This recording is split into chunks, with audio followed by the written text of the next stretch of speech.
ચલો, તો એ જે લોટ કંટ્રોલ ટેકનિક છે બરાબર, એની અંદર આપણે આ બધી જ વસ્તુઓને કવર કરવાનો ટ્રાય કરશું, પણ એ પહેલા આપણે સમજી લઈએ કે ભાઈ લોટ કંટ્રોલ ટેકનિક કોને કહેવાય. ધ્યાનથી સમજજો. આખા ચેપ્ટરનું જે બેઝ છે ને એકદમ દેશી ભાષામાં તમને સિમ્પલ સમજાવી દઉં કે લોટ કંટ્રોલ ટેકનિક કોને કહેવાય, કઈ ટેકનિક છે અને ક્યાં વપરાય છે.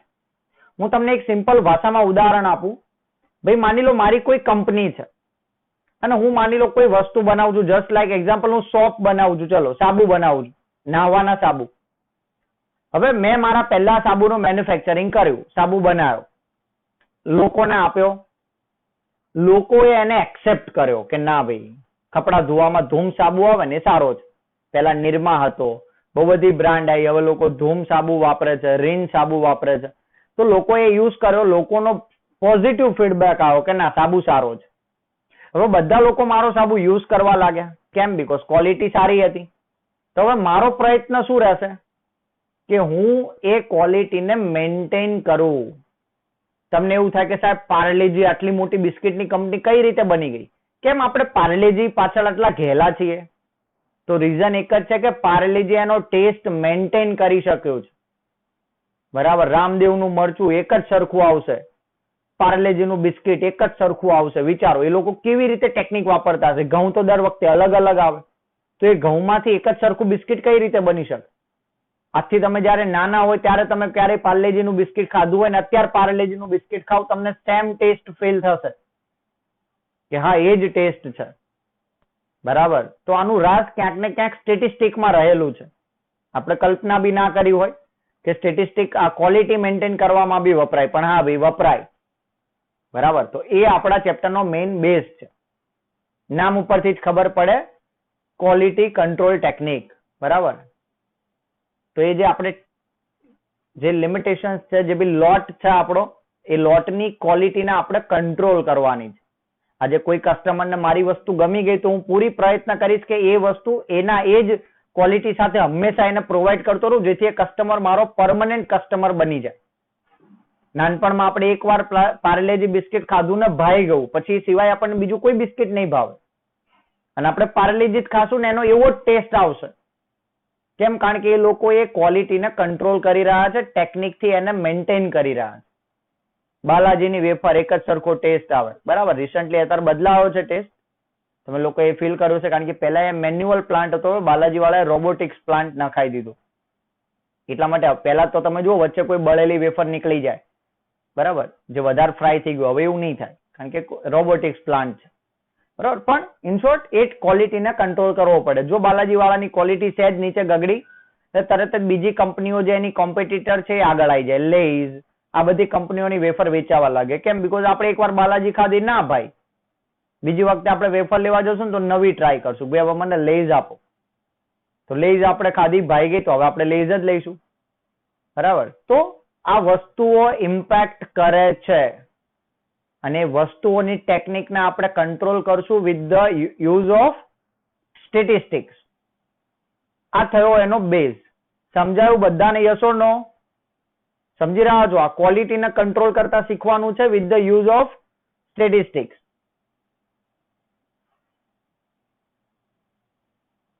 સમજાયું બધાને? સંભળાઈ રહ્યું છે? વોઇસ વિડિયો ક્લિયર છે એકદમ? Yes or no? ઓકે. એની પછી આપણે થોડા આગળ જઈએ તો હવે ચેપ્ટરમાં આપણે ભણવાનું શું છે? તો ચેપ્ટરમાં હું તમને શીખવાડવાનો છું 4 પ્રકારના ચાર્ટ. 4 પ્રકારના ચાર્ટ આપણે કેલ્ક્યુલેટ કરવાના છે, ડ્રો કરવાના છે અને કન્ક્લુડ કરવાના છે. ભાઈ એમાં પહેલો ચાર્ટ આપણે શીખશું એક્સ બાર ચાર્ટ. એની સાથે એક બીજો chart શીખશું R bar chart. X bar chart, R bar chart. એની પછી આવશે સી ચાર્ટ. એની પછી આવશે એન ચાર્ટ, અને પાંચમો ચાર્ટ આવશે એનપી ચાર્ટ. એનપી અને પી ચાર્ટ બે ભેગા હશે, સી ચાર્ટ અલગ હશે, એક્સ બાર અને આર ચાર્ટ આપણે ભેગા ભણશું.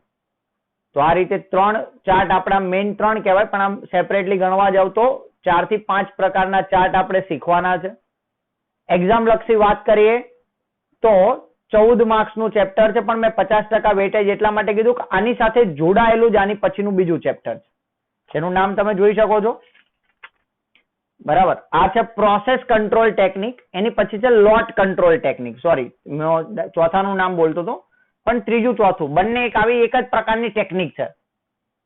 બંને છે અલગ અલગ ચેપ્ટર, ટેકનિક અલગ છે, ફોર્મ્યુલા અલગ છે, પણ એકબીજા સાથે જોડાયેલો મિનિંગ ધરાવે છે. બરાબર. એક છે પ્રોસેસ કંટ્રોલ ટેકનિક અને બીજું છે લોટ કંટ્રોલ ટેકનિક. તો આવા બે ચેપ્ટર છે જે હવે આપણે સ્ટાર્ટ કરશું. બરાબર. તો આટલું વેટેજ છે, આટલા પ્રકારના ચાર્ટ આપણે શીખવાના છે અને બીજું બહુ બધું સ્ટડી છે. મેં કીધું એમ આ તો શરૂઆત થઈ રહી છે. હજુ પાછળ આખું લોટ કંટ્રોલ ટેકનિક આવશે, પ્રોસેસ કંટ્રોલ ટેકનિક, બે ચેપ્ટર છે. બંને ચેપ્ટરની અંદર તકરીબન ભેગી થઈને 9 થી 10 મેથડ્સ છે અલગ અલગ. બરાબર. એમાં 4-5 મેથડ તો આ ચાર્ટ્સ વાળી મેં તમને કહી દીધી. એ સિવાય ASN આવશે, APN આવશે, N આવશે. બરાબર. દરેક વસ્તુ આપણે ચાર્ટ થી ડિટરમાઇન કરવાની છે. ચાર્ટ દોરવા પડશે, કેલ્ક્યુલેશન કરવી પડશે, લાંબી લાંબી કેલ્ક્યુલેશન આવશે. જેમ આપણે તમને યાદ હશે, તમે 10માં મધ્યકનો દાખલો ગણતા હોય તો યુ નું ખાનું બનાવવું પડે, FIDI નું ખાનું બનાવવું પડે. એવી રીતે અહીંયા બી આપણે કોલમ્સ બનાવવાના છે. ફાઇનલી આપણે જે જોઈએ છે પર્ટિક્યુલર ડેટાને મેળવશું. બરાબર. અત્યાર સુધી આપણે X બાર જ સાંભળ્યું છે. હવે X ડબલ બાર આવશે. મીન નો પણ મીન ફાઇન્ડ કરશું, એવરેજ ની પણ એવરેજ ફાઇન્ડ કરશું. તો એવી થોડી ગણતરી છે જે કેલ્ક્યુલેટરની હેલ્પ માંગી લેશે, ટાઈમ માંગી લેશે અને થોડું ધ્યાન અને કોન્સન્ટ્રેશન બી માંગી લેશે. બટ ધ્યાનથી સમજશો દરેક વસ્તુને તો પાછું ઈઝી પણ છે. જ્યારે હું પહેલા 1-2 દાખલા ગણાઈશ ને તમને ખ્યાલ આ તો પ્રાઇમરી વસ્તુ છે, આવડી જાય. બરાબર. પણ ક્યારે? જ્યારે તમે ધ્યાનથી શીખશો અને એકવાર મગજમાં ઉતારી લેશો ત્યારે. Otherwise it's a difficult chapter. Right. નાનામાં નાની ભૂલ નથી કરવાની આપણે. અને હવે આપણું જે મેઇન હેતુ છે ને કઈ રીતે કરશું, તો દરેક ચાર્ટ દોરી દીધો પછી એની પછી તમારે કન્ક્લુડ લખવાનું છે, કન્ક્લુઝન લખવું પડશે કે આ તમે જે પ્રોસેસની જે વસ્તુઓ શોધી છે પ્રોસેસ કંટ્રોલમાં છે કે આઉટ ઓફ કંટ્રોલ છે, ક્વોલિટી તમારા મુજબ આવી રહી છે કે ક્વોલિટી તમારા ધારાથી બહાર જઈ રહી છે. તો એ નક્કી કરવા માટે આપણે બરાબર નીચે કન્ક્લુઝન લખશું. એ કન્ક્લુઝન લખવા માટે આપણે ચાર્ટ ડ્રો કરશું. ચાર્ટની અંદર આપણે 3 લિમિટ મેળવશું, central limit, upper central limit ને લોઅર લિમિટ. એ લિમિટની બહાર કોઈ બી વસ્તુ જાય મતલબ આપણા કામથી બહાર છે, આઉટ ઓફ કંટ્રોલ છે. અને એની અંદર રહે તો આપણા ફેવરમાં છે, બધું આપણા કંટ્રોલમાં છે. તો આ રીતે સ્ટેટિસ્ટિકની હેલ્પથી આપણી જે પ્રોસેસ છે એ કંટ્રોલમાં છે કે કંટ્રોલની બહાર છે આપણે નક્કી કરવા માટે પ્રોસેસ કંટ્રોલ ટેકનિક ભણશું. અને લોટ લેવો કે ના લેવો એ નક્કી કરવા માટે આપણે લોટ કંટ્રોલ ટેકનિક ભણશું. તો આવી બે ટેકનિકો છે જે આપણે શીખવાની છે સ્ટેટિસ્ટિકની અંદર 50% વેટેજમાં. આની પહેલાનું એક ચેપ્ટર જે હતું આપણું પોઈઝન ડિસ્ટ્રીબ્યુશન અને હાઇપર જીઓમેટ્રિક ડિસ્ટ્રીબ્યુશન એ આપણે પતાઈ ચૂક્યા છીએ. અને હવે આપણે લીધું છે સ્ટેટિસ્ટિક, જેની અંદર 50% આ બેમાં આવશે. આ બે પતવાની સાથે જ આપણું સ્ટેટિસ્ટિક કમ્પ્લીટ થઈ જશે. પછી એક જ ચેપ્ટર બાકી રહેશે જે આ બંનેનો પણ બાપ છે. આ બંનેથી બી થોડું ડિફિકલ્ટ. એ છે ઇન્ટિગ્રેશન એન્ડ ઇટ્સ એપ્લિકેશન. બરાબર. તમે CA ફાઉન્ડેશનની બુક જો તો એમાં બી આ ચેપ્ટર આવતું હશે, ઇન્ટિગ્રેશન એન્ડ ઇટ્સ એપ્લિકેશન. તો ઇન્ટિગ્રેશન ભણશું જે સેમ ડિફરન્શિએશન નું એકદમ ઉલટું છે. જ્યારે તમને ડિફરન્શિએશન મેં ભણાવ્યું હશે તો એ કીધું હશે કે હજુ એક આવું ચેપ્ટર આવશે જેનું ઉલટું કરવાનું. ડિફરન્શિએશન નો જે ક્વેશ્ચન હતો એ આનો આન્સર છે. બરાબર ને. ડિફરન્શિએશન આપણે પહેલેથી અઘરી કેટેગરીમાં મૂકી ચૂક્યા છે. એટલે હવે એવું સમજી લો કે હવે આજથી આપણું સેમ 5 સ્ટાર્ટ થાય છે, જે તમને રિયલાઇઝ કરાવશે કે તમે ગ્રેજ્યુએશનના લાસ્ટ યરના સ્ટુડન્ટ્સ છો. બરાબર. અત્યાર સુધી જે ચેપ્ટર શીખ્યા એ તો ઈઝી હતા, નાના નાના સમ આવતા હતા પોઈઝન હાઇપરમાં. બરાબર. એકાઉન્ટમાં 3 ચેપ્ટર શીખ્યા, મેં એકમાં કમ્પેર કરવાનું તો એકમાં રેશિયો જે આપણે 12માં ભણી ગયા હતા. લો એક નવો હતો એ સમજાવી દીધો. હવે જે ચેપ્ટર્સ આવશે બધા એડવાન્સ લેવલના આવશે જે તમે ક્યારેય સ્ટડી નથી કરી. જેટલું ચાલુ હતું એ બધું પતી ગયું, ઈઝી બધું પતી ગયું. બરાબર. તો સ્ટાર્ટ કરીએ એ પહેલા આજે હું કેટલાક થિયરી પોઈન્ટ્સ થી કરાવું છું. પૂરેપૂરી એક્સપેક્ટ કરું છું કે તમે એકવાર એ ધ્યાનથી લખશો. બરાબર. એકવાર રીડ કરશો જેથી કાલે હું સમજાવું તો એ વસ્તુ તમારા મગજમાં સીધી ઉતરી જાય. અને પછી આપણે દાખલા ચાલુ કરશું. મેં કીધું એમ ઓનલાઈન છે એટલે એકદમ સ્લો મોશનમાં ચાલવાનું છું, તો કોઈ ચિંતા કરવાની જરૂર નથી. પણ તમારે મારી સાથે ચાલવા માટે ઘરે બી એટલી મહેનત કરવી પડશે. બરાબર. બીકોઝ હવે જે આવશે બધું 14 માર્ક્સના દાખલાવાળા ચેપ્ટર આવશે. એક સાથે 14 માર્ક્સનો 7 માર્ક્સનો દાખલો પૂછાશે.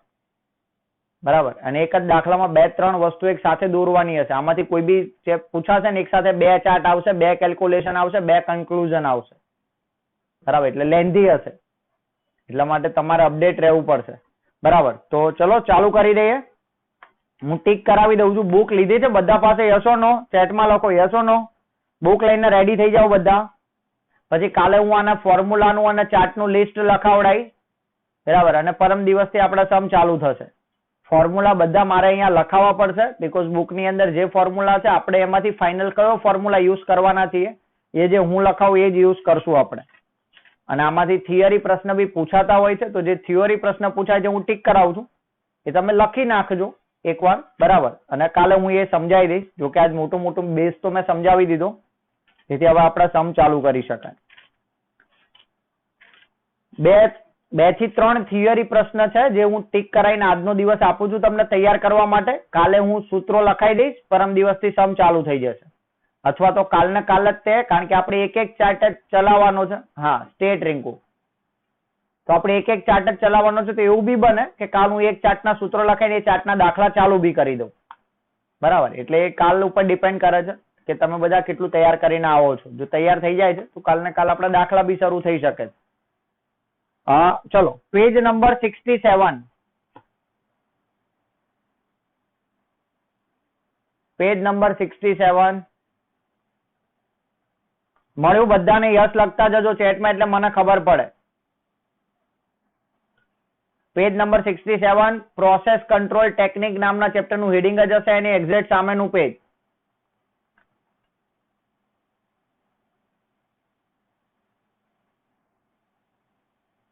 જેને મળી જાય એ ચેટમાં યસ લખો. 2 માર્ક્સના જે પ્રશ્ન પૂછાય છે એ બી અંડરલાઈન કરાવી દઉં છું. ઓકે, ચલો તો હું ટીક કરાવું છું, એટલે લખવામાં આપણો ટાઈમ વેસ્ટ ના થાય.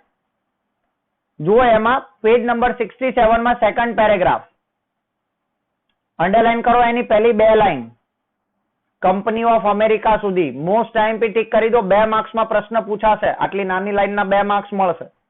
કે સૌ પ્રથમ આ ટેકનિક કોને આપી? પ્રોસેસ કંટ્રોલ ટેકનિક સૌ પ્રથમ કોને આપી? તો this technique was introduced by doctor W.A. Shewhart. W.A. સ્વીહાર્ટે આ ફર્સ્ટ ટાઈમ ટેકનિક આપી. ક્યારે આપી? Second world વોરમાં.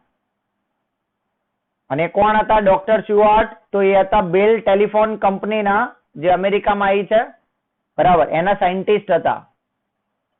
એટલે આ પહેલી 2 લાઈન મોસ્ટ ઇમ્પોર્ટન્ટ છે. Who introduce the technique of process control technique. તો આ નામ તમારે આટલું લખવું પડશે. અંડરલાઈન કરો. એ પહેલા પોઈન્ટને 2 માર્ક્સમાં પૂછાશે.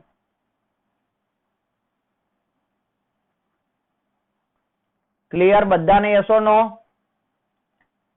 હવે આ તો આપી અમેરિકામાં, સેકન્ડ વર્લ્ડ વોર વખતે આપી. તો ઇન્ડિયામાં પ્રોસેસ કંટ્રોલ ટેકનિક ને કોણ લઈ આવ્યું? કારણ કે અત્યારે તો આપણે ઇન્ડિયામાં ભણી રહ્યા છીએ.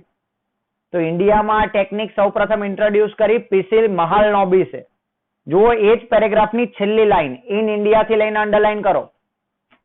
ઇન ઇન્ડિયાથી લઈને પીસી મહાલનોબિસ.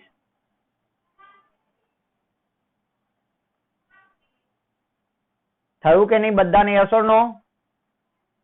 આ પેરેગ્રાફમાંથી 2 પ્રશ્નો પૂછાશે, બંને મેં ટીક કરાવી દીધા. થઈ ગયું હોય યસ લખો.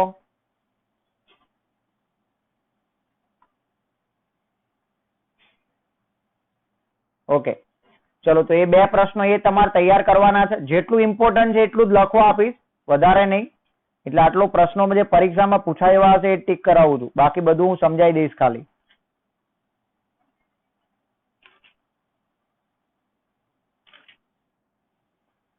બીજો એક મોસ્ટ આઈએમપી પ્રશ્ન પૂછાય છે. એ પ્રશ્ન છે theory of runs. Page number 72. Page number 72, theory of runs.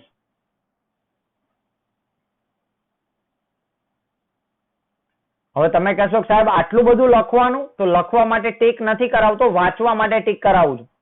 કાલે હું આ થિયોરી ઓફ રન સમજાવીશ, એ પહેલા તમે એકવાર વાંચીને આવજો. એકવાર ખાલી રીડ કરી લેજો બધા પેરેગ્રાફ, એટલે થિયોરી ઓફ રન્સ તમારા મગજમાં ઉતરી જશે. પરીક્ષામાં પૂછાશે, બરાબર, પૂછાઈ શકે છે થિયોરી ઓફ રન્સ. અથવા પરીક્ષામાં નહીં પૂછાય ને તો દાખલામાં આપણે યુઝ કરવાનો છે આ થિયોરી ઓફ રન્સ નો. એટલે એકવાર રીડ કરવું જરૂરી છે. તો અંડરલાઈન ટીક કરો. પેજ નંબર 72 ઉપર point number 5, theory of runs, જેનો આપણે સમમાં યુઝ કરશું.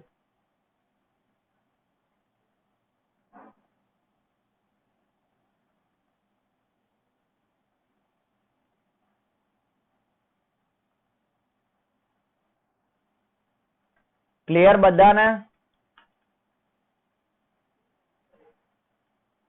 મળ્યું?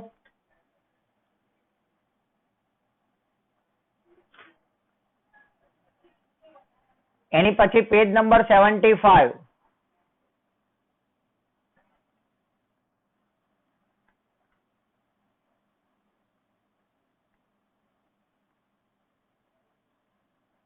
પેજ નંબર 75, યુઝિસ ઓફ એસક્યુસી. એસક્યુસી નો મતલબ થાય છે આપણા ચેપ્ટર નું નામ, સ્ટેટ ક્વોલિટી કંટ્રોલ.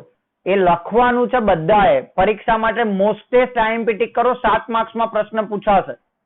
પ્રશ્ન જોઈને જ તમને ખબર પડે કે આઈએમપી છે. Uses of SQC, one of the most IMP question, 7 માર્ક્સમાં પૂછાશે. સમ નહીં આવડે એમના માર્ક્સ બચાવી આપશે આ ક્વેશ્ચન. 10 યુઝિસ આપ્યા છે, 10 લખજો અને તૈયાર કરજો. અત્યારે મેં જે બેઝ સમજાવ્યું ને, બેઝ ઉપર 10 આ જે યુઝિસ છે તમે રિલેટ કરી શકશો એના ઉપર. ક્લિયર? બધા યસનો લખજો. 2 પ્રશ્નો 3 પોઈન્ટ લખવાના થયા. સૌ પ્રથમ કોને શોધ્યું? ઇન્ડિયામાં કોને શોધી આ ટેકનિક અને એના યુઝિસ, અને પેલું થિયોરી ઓફ રન્સ વાંચવાનું છે ખાલી.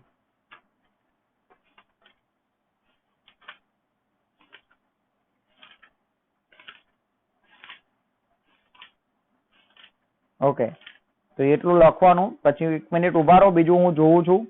બીજો એક મોસ્ટ આઈએમપી ડિફરન્સ છે, પેજ નંબર 98.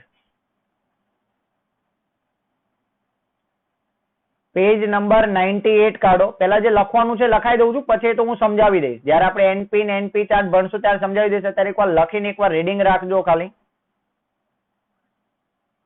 પેજ નંબર 98, એમાં જુઓ એન અને એનપી ચાર્ટ નો ડિફરન્સ. ખાલી 2 પોઈન્ટ આપ્યા છે, એ લખજો, પરીક્ષામાં પૂછાય છે.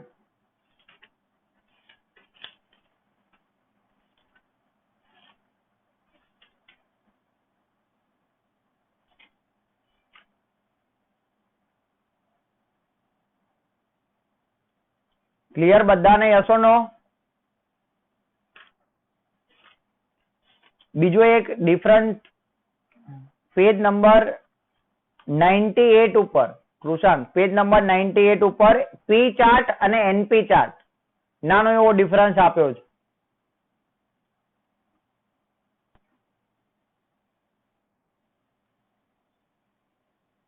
મળ્યો? ઓકે. પછી એક બીજો બી ડિફરન્સ છે, પણ એ હું સમજાવીશ પછી જ લખજો, કારણ કે લાંબો છે. છતાં ટીક કરી દો. પેજ નંબર 111 ઉપર વેરિયેબલ ચાર્ટ્સ અને એટ્રીબ્યુટ્સ ચાર્ટ.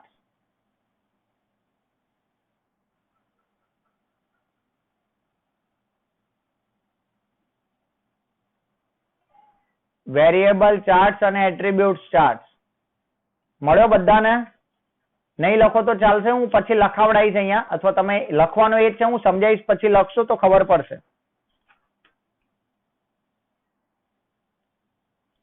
આટલા થિયરી પોઈન્ટ્સ છે જે આ ચેપ્ટર માંથી પૂછાશે. બરાબર, એટલા માટે આટલી તમારે થિયરી તૈયાર કરવાની રહેશે, અને બાકી કાલ સમના જે ફોર્મ્યુલા છે હું કાલે સ્ટાર્ટ કરી દઈશ. ચલો, હવે કોઈને કઈ ક્વેશ્ચન ક્વેરી હોય તો પૂછી લો.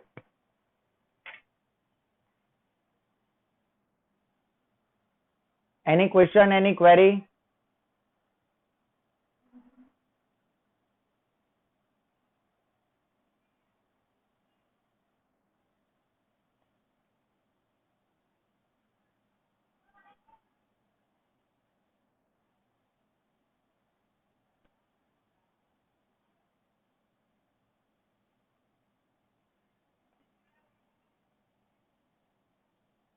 Any question, any query?